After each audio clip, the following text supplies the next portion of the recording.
Robin. Yeah, let's get Tracy in here, and we'll just continue the show. Steve, there's a Lacey Peterson 911 call that came in, like the original call, I guess. Oh, really? And I think it's Scott calling 911. We might want to get that, so. Really? Anything to put more mileage on that story, Jimmy. Oh, please, yeah. Are we doing a baseball Tracy! game? What's up, Tracy? Tracy Morgan in studio. His first visit on the brand new show. He's going to be at Caroline's tomorrow, Saturday, and Sunday. 212-757-4100 for ticket information. But, I mean, you've blown up so big, we don't even have to sell these shows, right? When? Wow. You've blown up, bro. A little bit. Bit. You know, I'm still out there getting them pregnant and stuff. Yeah? Yes. You don't wear bags? Ever? Nah. Never. Nah. Hey, where's Kim? Let me, can I smell Kim? Thank you. Sniffing Jimmy's fingers? Yes. That's great. I think she said her name was Kim. She had a wig and a Kobe jersey. I hope it was a she. It's good to be back here with you guys, man. I miss you. Been a while. Word up. Definitely. Well, last time we saw each other, we went through, 30 cases at the baseball game? I was pitching. Yeah, we first met Tracy. Jim Brewer introduced us to Tracy. Brewer was talking about Tracy Morgan for years, and we finally got to meet Tracy at our celebrity softball game. Brewer just brought him along. He wasn't really doing our show at that point or anything. And Tracy just freaking stole the show. I had a great time, man. At one point, I was in, the pool naked with, 2 chicks, man. Well, you got to understand, we do these celebrity softball games from time to time, and there were 6,000 people at the last one. No exaggeration. It was sold out at a minor league stadium. And Tracy decided he needed a pitch, so he walks out of the dugout in just his tighty-whities, man, his underwear. It was a jock, right? With your bare Was it a jock? Yeah. It was just a jock strap. That was all he was Jock wearing. and cleats. And cleats. I'm in the books. I'm in the books now. I mean, they open up the Opie and Anthony show. I'm in the books. I'm in the books. You know, no fugazi here. Dude, those pictures have circulated around the internet for years. Yeah. For years. They pop up every once in a while when I'm doing searches. Yeah. You pitching in a jock strap in front of 6,000 people. With a gut. With a gut. Oh, yeah. Yeah, you're a lot thinner. A speed bump. You got that Hollywood thinness to you What now. happened? You I trimmed went down a out whole there and I got on some no carb stuff. You know, Yeah. I'm a carnivore. I'm a New York guy, man. I Yeah. love my carbs, man, and it's just crazy out there, man. But I'm having a good time. Yeah, I'm you're all partying. Hollywood Slim now. Nah, you know what I mean. I still drink my beer and all that. My brewage, yeah. Got you know, it. I just got into a shoving match at the club the other night. Get out. With who? Yeah, with my cousin. Really? Yeah, man. I mean, I don't drink Cristal. No? I'm brewage. Yeah, I drink brewage. But why is my bill $1,600? You know? And why is it coming to me, dude? So 2 of my I had 2 platinum chains and they got ripped off my neck and everything. So wait, your cousin is drinking the Cristal? No, he was drinking brew too. He just ordered it as a gag.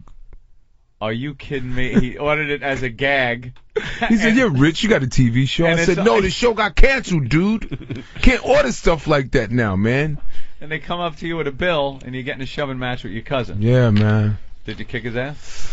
Nah, no punches were thrown. We just grabbed each other's shirts. A few buttons popped off. That was it. Yeah. I broke a nail, though. I'm Hollywood now. You gotta watch out. I don't eat carbs. I'm Hollywood. I'm La Brea. Getting back to the celebrity softball game. The best part of the celebrity softball game was afterwards. We were in the locker room. That's what Michael Jackson touched me, but y'all didn't know that. That's what Michael Jackson touched me. And you were hammered, man. You had to have half a case of beer easily. Oh, yeah. And a little of this, a little this. For Dolo. And that's marijuana, not coke. Then you were trying to rally the troops to get a trip going to Harlem. Yeah. You wanted to get all the white boys together. And let's go up to Harlem. Yeah, a little field trip to Harlem. I had a couple of strippers that I wanted to introduce you guys to. Right, that's right, yeah. Young, fresh, and green. I've never laughed harder in my life. No exaggeration. You are so on talking about how white we really were and that we needed a field trip to Harlem. Yeah, we Little soul, man. You know what I'm saying? Get you guys some afros and stuff like that. We'd have been great. Shake a few people down. We'd have been great. Harlem ain't like the old days, though, now. Good cop, bad cop. You know what it is. They're Good kind cop. of, I don't know, they're reworking Harlem. They're fixing everything up. What happened was a Starbucks appeared. Yeah. That's when I knew it was going down. That's the beginning, right? Yeah. A Genovese and the Starbucks came to the ghetto. Genovese and the Starbucks, that's when it's going commercial. And then, who bought the Apollo and fixed that all up? Wasn't it like white people? Mm-hmm. Like some white people. Some white people bought the Apollo. You know that. We ain't have the money. We ain't have the bread. No. I think this white dude bought one of Whitney Houston's Grammys. I went next door. It was Whitney Houston's neighbor. I went to his crib. Really? And I seen a Grammy sitting on the coffee table. I said, "Sir, how did you get that?" He said, "Don't you worry about it." And then I looked on the wall. He had My Prerogative platinum album on his wall. I said, "How'd you get that?" He said, "Don't worry about it." Yeah, they knew I said, "This is a garage sale out over there." You know, Whitney Houston lost a tooth. Yeah, I heard she lost a tooth, man. Really? Mm-hmm. How do you think she lost the tooth? I don't know. I hope Bobby ain't smoking. I don't know. It's either Bobby knocked it out or she chipped it with the crack pipe. I don't know. Man, she just looks like a crackhead these days. Yeah, you gotta leave that coke alone, man. It's 99-0. You can't win. Nah. Yeah, you can't win. She sweats like a pig. You see Bridget Nielsen? Yeah. Oh, she used to be a hot chick. She's on the coke. She used to be a hot chick. Probably, man. She used to that be just bad. might be time, though. I still get her pregnant, though. Oh. I still beat that. Nah. I'll get her pregnant in a heartbeat. What? That's Bridget Nielsen. She dating Foofy. That's over, though, because she ended up marrying the Italian dude. She did? Oh, yeah. Wow. The Italian midget, they call him. So you don't wear bags at all. I don't like wearing bags. Do you like when they tell you that you don't have to pull out? Like, I like that when they tell me that I'm on the pill and you don't have to pull out. There's something really sexy Why? about that. Yes. Because we old school, man. We are old school. I can't take the time out to rip a package and all. Come on, man. I'm 36 years old. My concentration's got to be right there. Yeah, but you don't want to. It's like when when you masturbate, everything got to be quiet. The pillows don't touch my arm. I don't want the pillows touching my arm. I get everything straight. I gotta set everything up. Gotta do like 6 push-ups. You know what I'm saying? Just get everything straight. Fix the tracking, the contrast on the TV. No music playing in the background. No Nothing. music. Nope. Everything got to be silent. You ever notice when you masturbate, everything sound like a car door slamming? What, outside distractions? Yeah. Yeah, it's off. Can't do it, that. I can't do. Like, it's like when you have sex with your woman after you've been with her for like 10 years. You know, you got to concentrate and you got to focus on that dead roach in the corner. You got to focus on that ball of dirty socks.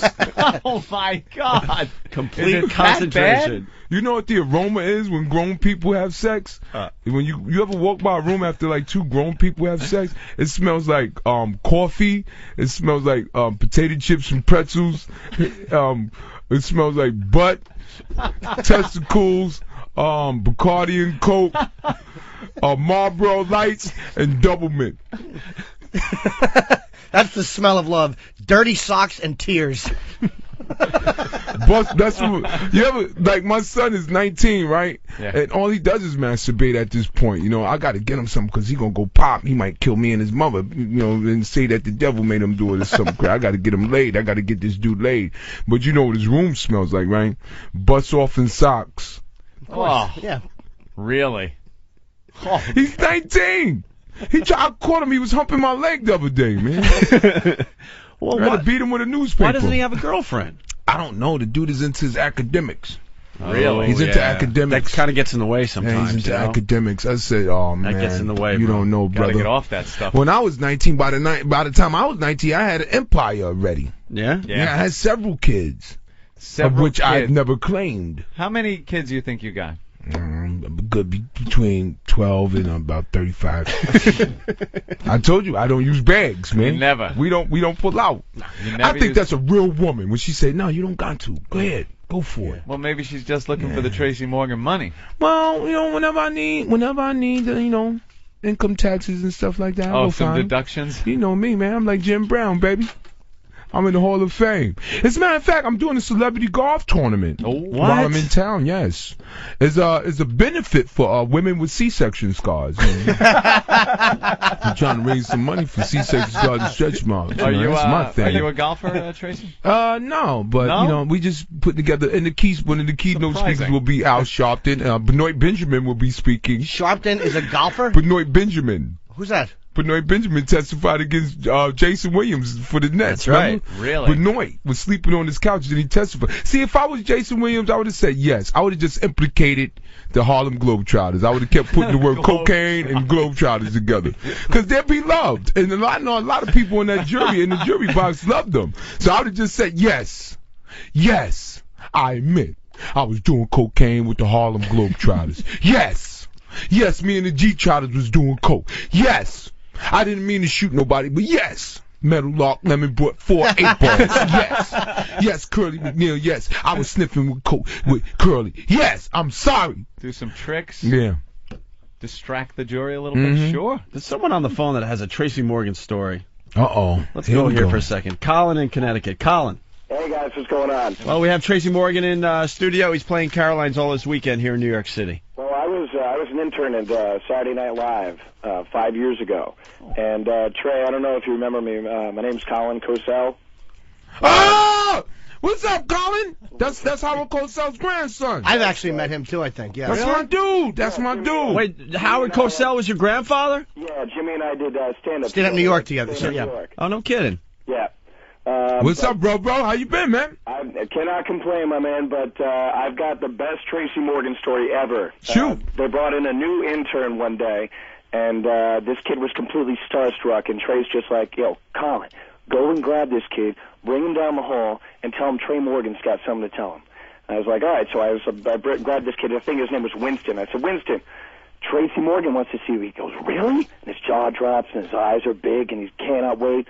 Bring him into Tracy Morgan's dressing room because Trey used to let me go and smoke cigarettes in there. Thank you very much, Trey. Right on, baby. And sits him down, and he's got a chair right there, and he pops in this orange video cassette. Now, if you've got an orange video cassette, it's either a Disney film or a nasty-ass porn. And he pops it in, and lo and behold, there's this black dude with this 18-inch dong and this white girl dressed as a cheerleader blowing him. And this kid's fucking eyes blew out of his head. Clear out of his head.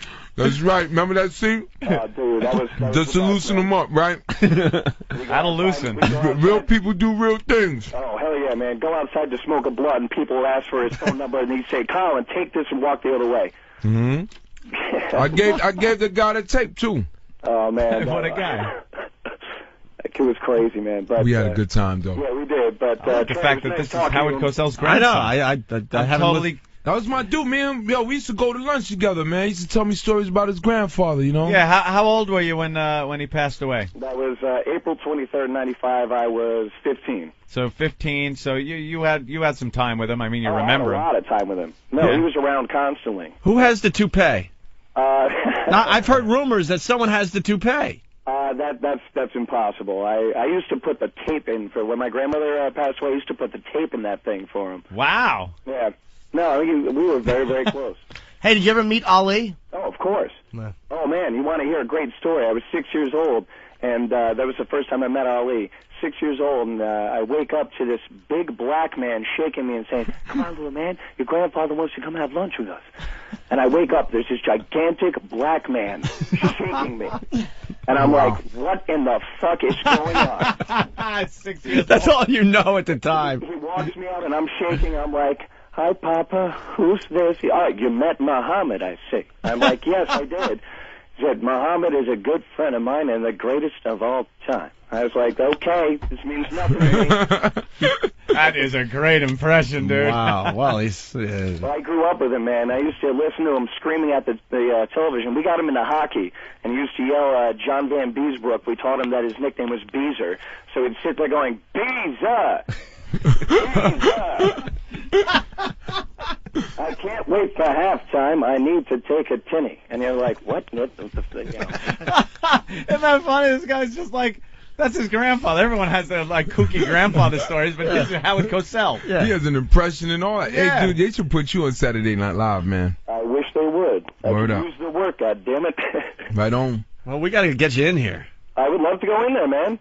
All right. Hell yeah. Well, hold on the You line. hang We're gonna get your contact info and have you in. Oh, Jimmy's shaking his head no? What? No, it's not. I'm kidding. Yeah, Jimmy doesn't want you in here. Jimmy's like, no, that's not true. No, I actually liked him. We met at stand-up New York. He was a nice dude, man. I liked him a lot. And actually, my friends were so ecstatic to meet Jimmy that Jimmy was just moving into his new apartment, and I introduced my friends to him because they were big fans of Jimmy Norton. And Who isn't? I mean, how can you not be? He's gorgeous.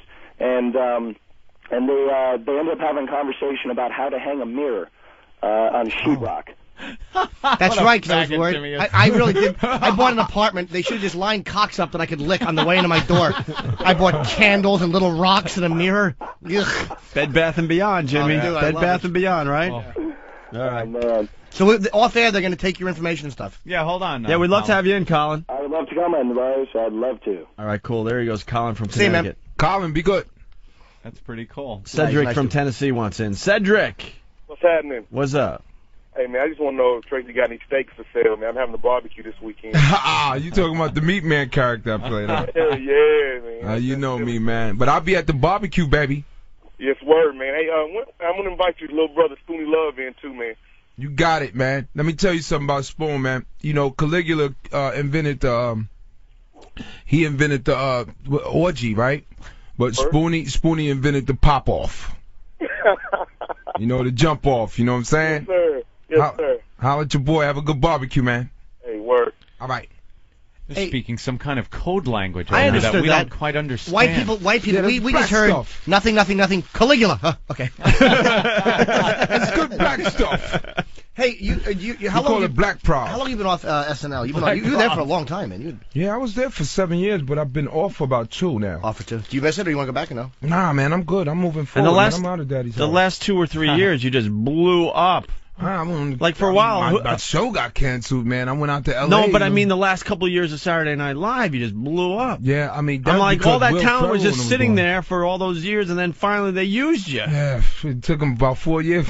It was Yeah, right? I'm unbelievable. like Steaming Willie Beeman from any given Sunday. like, you where know? was Half Brian my career Fellow? was gone, Where man. Where's were all Brian those Fellow? You had some unbelievable characters the last couple of years there, Yeah. and I'm thinking at home, all this was in them, and they're not using them. Yeah. I They didn't personally, use them for many years. I don't think Lauren, and I'm sure you love Lauren, but I personally don't think he uses black talent very well, to be honest with you. And I've heard that complaint from other performers. It was Right. like, Murphy blew up when I think Ebersol was. Yeah, Ebersol was there.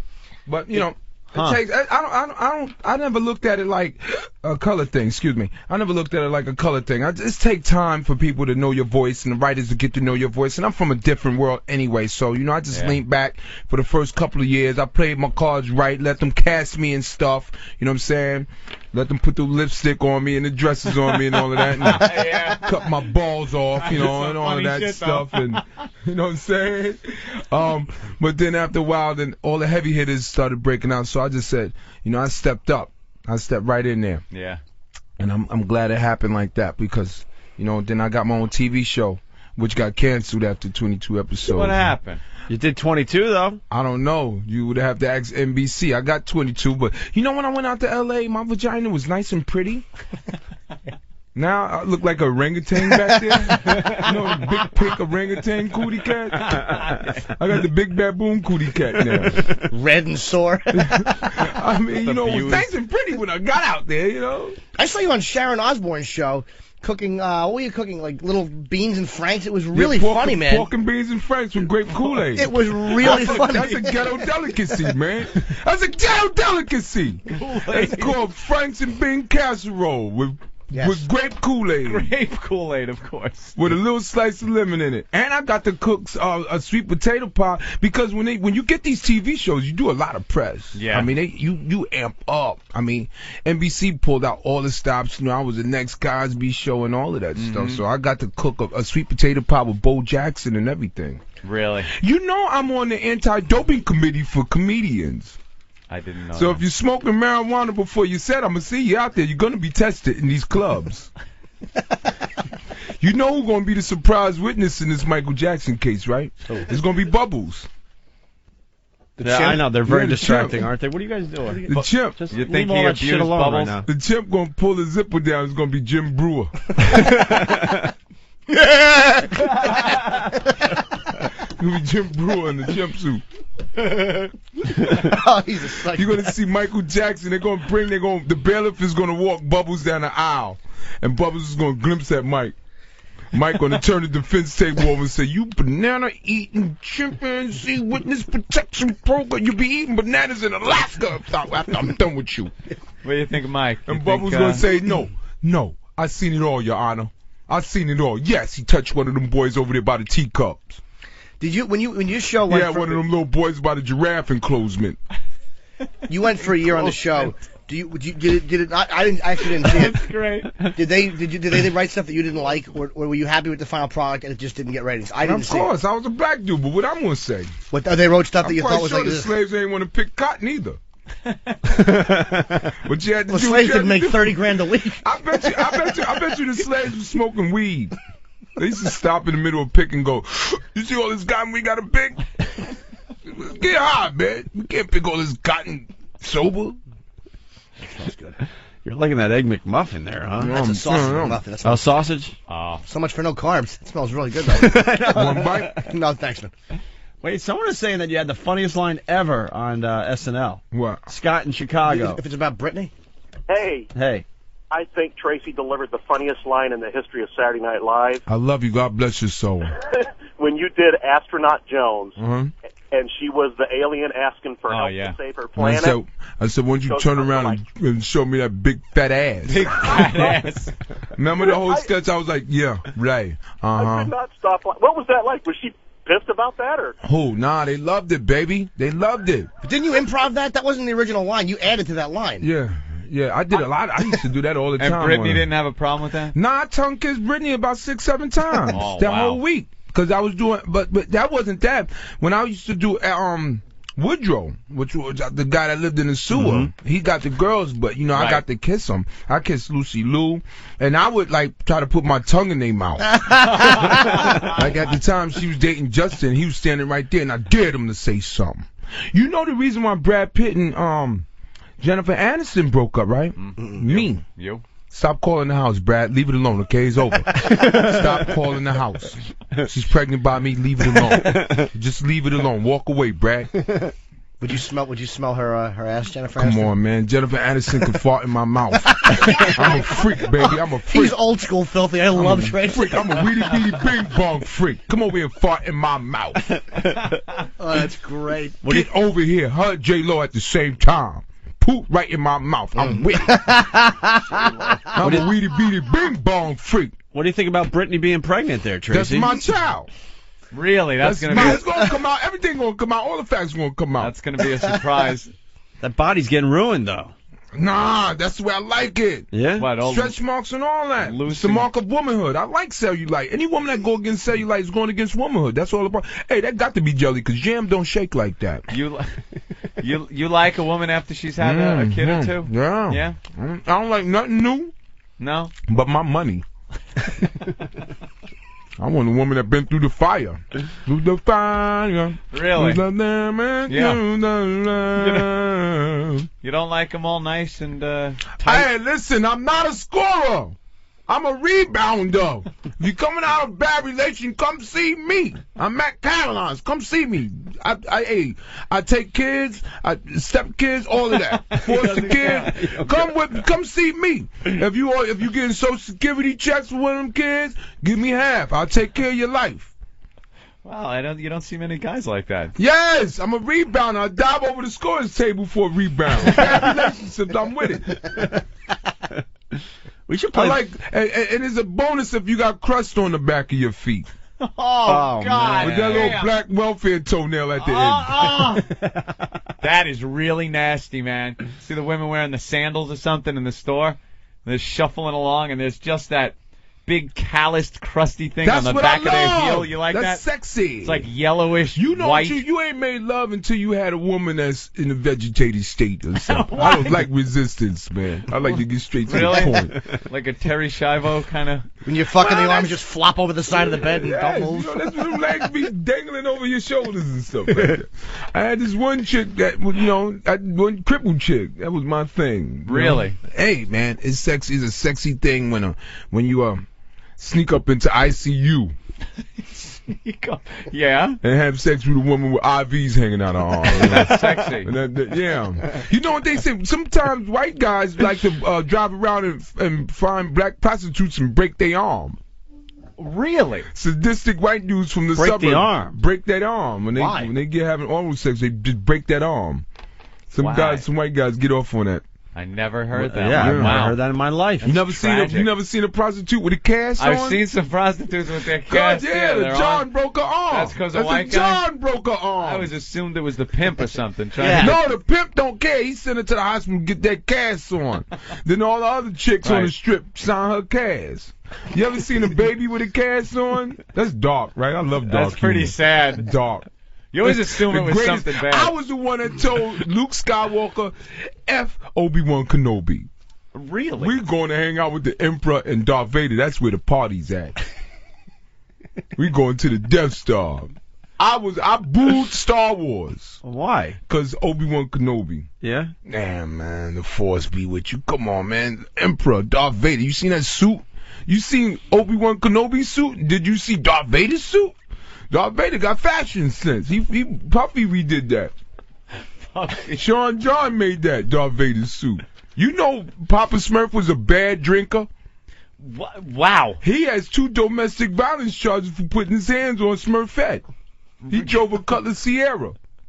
You can change directions. He's all over the road today. He knocked down 2 or 3 mushrooms over in Smurfville trying to park that car one night. Don't we got to play for Tracy? Do you know Batman and Robin really didn't get along? Unbeknownst. Because Robin smoked Marlboro Lights and he burnt a hole in the back seat in the passenger side. And Batman begged him. First of all, there was a lot of resentment there because Robin didn't never have a belt. He said, didn't have a utility belt? He hated Commissioner Gordon. He thought Commissioner Gordon was a jerk. This is what Robin, he said he's a jerk. Yeah. He keeps putting the bat signal in the air. How you think they're joking them know we coming? He just used the phone. That's why Verizon installed them. He had a big cock, by the way, Robin. Yeah. Legendarily big cock. He had to wear 2 little things to keep it from bulging out. Oh, really? Come on. It's like Janet Jackson. You know, one titty popping out? Come on, that's comedy. Mm-hmm. If both would have popped out, we would have been like, oh, that's sexy. But one is like, oh, titty popped out. That was that was for me. I mean, America went crazy, but that was just like 2 black chicks having a fight. You know, whoever titty pop out, that's the winner. She went for hers. I want to play this 911 thing for Tracy. I know. I want to hear some of this. Because Tracy, you're a parent. Do your kids fight a lot? Mm-mm. They get along. No fighting. They know how to whoop their ass. That's true. It's usually like this call is the 911 call. It's this white trash from the South, and they call the cops all the time because of these goddamn kids fighting, which is no reason to call the goddamn cops. Is this Growing Up Gotti? No, this is a 911 call. This woman is very angry at the 911 operator because he tried to make a little joke. It's a great joke. It's a if you're great a 911 joke. operator, you probably shouldn't be making jokes at all. I think they should because I think they hear a lot of shit. But I got to tell you, I got into a little argument with my girlfriend last night about this call. I played it, and the first thing I said was, this friggin' bitch should shut her mouth. She's trash. She should do some parenting. The whole thing is her kids are fighting. She's got 2 daughters. One's 12, one's 14. They're fighting. And from the call, I assume they're done fighting. She said they were fighting. One of them kicked a hole in the door. And you don't call the cops for this. You grab them by the hair. You bang their heads together. You do whatever you got to do. The cops are busy. They don't need this. And the only reason the 911 operator made the joke is because he's probably heard this 1,000 times. It's not serious. It's not like he was joking that one daughter fell on a knife and she's bleeding and he's making jokes. This is 2 white trash girls pulling each other's hair, and this bitch is wasting cops' time by calling. That's it. No. So he makes a little joke. Then after the joke, this woman gets so pissed.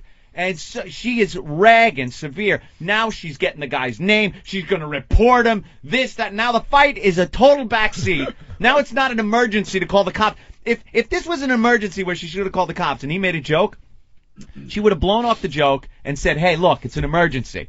I'm very pissed at what you said. I'm going to deal with you. But look, I got an emergency. Send the cops. She completely forgets about the emergency that she was calling the cops for. And now her whole life is getting this guy in trouble. And the guy also, when you hear it right after the joke, the guy realizes in a second. You hear a second when he realizes, I fucked up, and he starts the apology wagon. Yeah. But it don't work. So it's a very interesting call. Yeah, she's going to cause trouble now. You got to hear this, Tracy. Let's go to this call real fast. It's a shorty. Go to the 911, what is your emergency? Yes, I need a police officer over here. What's going on? I've got 2 teenage daughters, and I just got home from work. They were physically fighting with each other, and one of them kicked a hole in a door. And they're 12 and almost 14, and the 12-year-old is completely out of control. And I can't, physically, if she's as big as I am, I can't control her. Okay, did you want us to come over to shoot her? Yeah. There it is. See, that's the joke. All right. That's the joke. Now, look, she's laughing during the fucking call. She's saying, look, I just got home from work. This isn't an emergency. This is not a reason to call 911. 911, very important. It's very important. You don't want to cross the lines. Right. Call your husband. Call the neighbor. Knock their friggin' heads together. You don't call 911 for this. And she's laughing. I got home from work. This isn't an emergency. So the guy makes a joke. Is she laughing? I didn't hear that. I didn't catch that. Well, at the beginning, she's kind of like that nervous titter, like she's almost trying to justify this. Oh, absolutely. Oh, yeah. Absolutely. We'll play it from the beginning again and let it roll all the way through. Fuck. Here we go. Here it is again. 911, what is your emergency? Yes, I need a police officer over here. What's going on? I've got 2 teenage daughters, and I just got home from work. Right there. They were physically fighting with each other, and one of them kicked a hole in a door. And they're 12 and almost 14, and the 12-year-old is completely out of control. And I can't, physically, if she's as big as I am, I can't control her. Okay, did you want us to come over to shoot her? Are you there? Excuse me? That's a joke. Okay, so... Who are you? What is your name? See? Now that's where he realized, uh-oh, I fucked up. And you hear him trying to cover. What was the emergency again? 911. What's wrong with her? Can I help you? She need a stiff one. You're right, because now the emergency takes a complete backseat to her and her new mission, which is getting this guy in trouble. Why did this dumbass answer the question? He should have just hung up the phone, which is bad to do on a 911 call, but you know what? You got to feed your own family. Hang up the phone, stupid. He was probably feeling good, you know. He was having a good day at work. Right, said, right. What the hell? Let me throw this one out. He knew it wasn't an emergency. Right, yeah, exactly. That's what it is. He knew because he's done this thousands of times. Yeah. He knows this call. Now, also, I'm not saying the guy isn't an idiot. You're a 911 operator. It's not time to do open mic night, you know? You're just trying out some new material. Just trying out some new shit on the 911 line. How out of control is she? I owe the 12-year-old money, and I'm dodging her. It's probably not a wise thing for this guy to test out his new good point, stuff Anthony. Good point. But that doesn't stop. That doesn't give her a reason to now turn into a mission. This mission she has now to get the guy in trouble. She turned into the Incredible Hulk, man. She did. All of a sudden now, emergency. It was silent. Emergency. It's so funny because it was just that moment of silence. It is like she's on the phone. You can just see her face like looking at the receiver like. Oh yeah. Well, if we could go back a little more and get to the part where that's probably where you realize that same attitude probably caused a divorce. Right. Yeah. And the reason why her kids are animals and the backlash of the divorce. There you the go. Kids are right. out of control. And here, let's go back to the tape. Here it is. The uncomfortableness. Are you there? Excuse me? That's a joke. Okay, so... Who are you? What is your name? Mike Forbes. Okay, that's not funny, Mike. And sorry. guess what? I'm going to file a formal complaint. I don't blame you a bit. Because you know what? This is really not very funny. I know it's not, ma'am. I apologize. Guess what? It's not going to be very funny when I go in front of your supervisor and tell him. I understand. I guess he can just listen to the tape. Yes, he can. I'm sorry. I apologize. No, it's great. There's another call. There's other calls coming. Excuse me, lady. Which is probably real 911 calls. Like, help me, help me. Yeah, we got a guy. Good. Yeah, there's some electrocuted worker up on a line somewhere. That's the best part. You hear the phone ring in the background, and this guy's like, fuck that. I got to save my job now. Yeah. And there's real trouble on that other line. Yes, I'm an asshole woman. Yes, you're right. I'm going to file a complaint. I don't blame you, ma'am. I don't blame you. Yeah, sure. Why would he give his name? What a dummy. He actually went by the book here, and that'll probably save him. That might save him if he doesn't get, if they don't just blow him off completely just for doing what he did. If there's any chance of being saved, the fact that he did apologize, gave his name, here it is, and not just hang up and hide like one of those prank calls gone bad when you're a kid. It's like, you know, Wow. hey, you got 10-pound balls? Yeah. How do you walk? I got caller ID. Your phone number is 516. Click, you hang up, wait in the corner for your pop to come home and punch you. I can't believe somebody would do something like that, man. I know, yeah. That's terrible. Just listen. I think it's hilarious to hear the phone ring in the background. It's another call coming in that this guy's supposed to answer. Go ahead. Hey. Mike Forbes. Okay, that's not funny, Mike. And sorry. guess what? I'm going to file a formal complaint. I don't blame you a bit. Because you know what? This is really not very funny. I know it's not, ma'am. Well, guess what? It's not going to be very funny when I go in front of your supervisor and tell him. I understand. I guess he can just listen to the tape. Yes, he can. I'm sorry. I apologize. Well, sorry doesn't cut it. I need a police officer. Hold on. 3. Hold on. Yeah. Ma'am? Yeah. Okay. 10 and 12 or 12 and 14? 12 and 13 and a half. Okay. All right. I'll get police officers on the way. They're on an emergency call right now, but as soon as I can get one free, I'll get them on the way.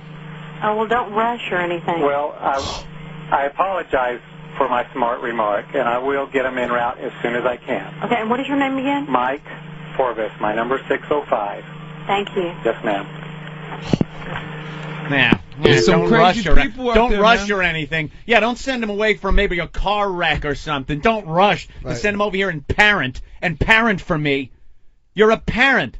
Bang their heads together. I'm with you, Aunt. She's Thank totally you. I'm with frustrated, you. man. Bipolar. Calling the cops.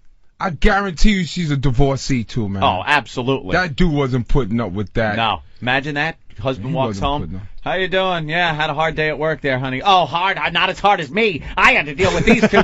Oh, shut up. And she probably threatens the kid with the cops all the time and never calls them. Right. And they're like, shut up, I'm Paul. calling. Yeah, they This time called her she did. bluff. Well, I will call 911. You know, 911. Somebody should just, put a little piece of fecal matter on her car. I agree. Around her Like 2 chest. weeks straight. 2 weeks straight. 911 is for emergencies. 911 is not a joke. There you Thank go. you. Can we get I wish we could have a follow-up on what happened with this guy. Yeah. Because now all these radio stations are playing it. He's cooked. It's pretty recent news. So He's finished. Find out. Mike Forbes. Yeah, poor Hey, Mike it Forbes. got huge like that, man. I don't know. Now he's We should support him. We should support him because 911 is there for emergencies, and that is not an emergency. There, he said the police are out right now on an emergency call. They'll get there when they can. And she said that they're not fighting anymore. Yeah, they're not fighting. So what? The cops got to go over there now and give them a talk? No, you listen to your mom and no fighting. Meanwhile, there's shit going on down the road. There's probably Somebody's cat is up in the tree. Some real emergency. Some prostitutes getting their arm broke. He gave her a little, hey, you call 911 with this crap, and I'm going to joke about it. It was so awkward, though, because he's like, do you want us to shoot him? And she's quiet. He's like, I didn't mean that. That was out of line. I'm sorry. He felt like he'd get. I think he felt like he could get away with the line. Huh? Yeah. It was a great line too. Wouldn't be a bad idea. It wouldn't be a bad idea. Let's go to Mike in Belmore. Hey, I'm sorry, I'm Paul. sorry, police. I'm sorry. I didn't mean it. It's a joke. That is good. Mike has a story in Belmore. Mike? Hey, guys. My wife is a counselor at a city high school, and one of her students was having trouble with her mother. The mother came into the school to sign the daughter out, and before they left, the mother throttled the kid, who was 18, a sophomore. That tells you something right there. And just pushed her against the wall and punched her, and as security came, the mother was saying, I'm a 911 operator. I didn't punch her that hard. You can't do anything. And the police didn't press charges or anything. The mother hit the daughter? Yeah, she grabbed her by the neck, slammed her against the wall, and punched her. And then security came running, police came, because now there's police at the school because it's one of the troubled city schools, and the police said, yeah, the girl said she didn't want to press charges, we can't do anything, there's no bruising. But, there were so many witnesses that saw this mother, who's a 911 operator, punch the daughter. Yeah, but what about the events leading up to it? I mean, she did punch her, but was there, No, my wife said that she just... Good one, Norton. Well, there was, my wife said that the mother was whispering something in her ear, and she couldn't hear what it was, but she must have been talking a lot of shit, because then she just shoved her against the wall and said, you're either going home or going to the hospital. And she probably the daughter might have asked for it, I don't know.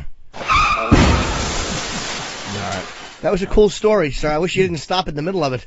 Tracy, I'm really sorry you had to hear that one. Oof. We're usually really good on this show. Yeah, please. Exactly. Get this guy off the phone. He's dying. Or 411 for information. Now, what the fuck is he talking about? You know how many times my mother kicked my ass in school? Yeah. Yes. Right there in school. Yeah. Come on. Whatever I did to get it, to deserve it, I didn't do it again. So there you go. That's how you learn as a kid. You get a whack. You don't have your mommy call 911. That's right. I like Belter Scotch from Whack Bag. Now I'm old school. He's got it quoted. Do you want us to shoot her? And then ... What? Nothing? Nothing? Dude, when you misbehave, here's how you parent. It would happen to me. I was a kid. I would mouth off right over my mother's lap, spanked, gets me off, wipes her leg off. I don't misbehave again. It was done with.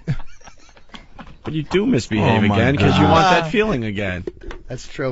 Little red stinging on my backside. All right, here's the deal. Here's the scene. Tracy Morgan in house. You staying, Tracy? I'm chilling. I'm with you guys. Love you guys. Do you like trainable audio? Oh, I love this. What is that?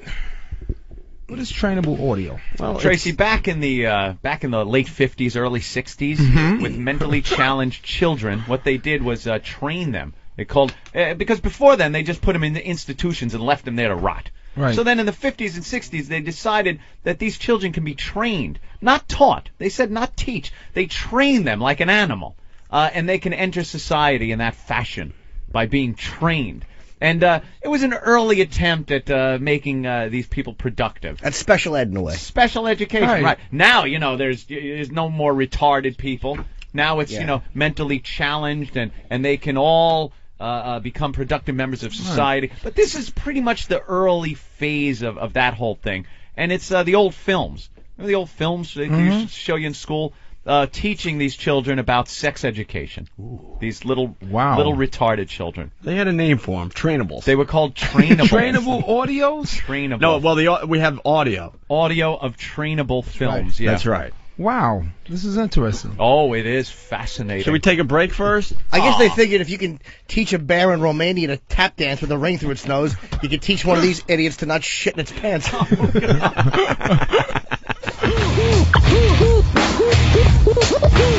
Robin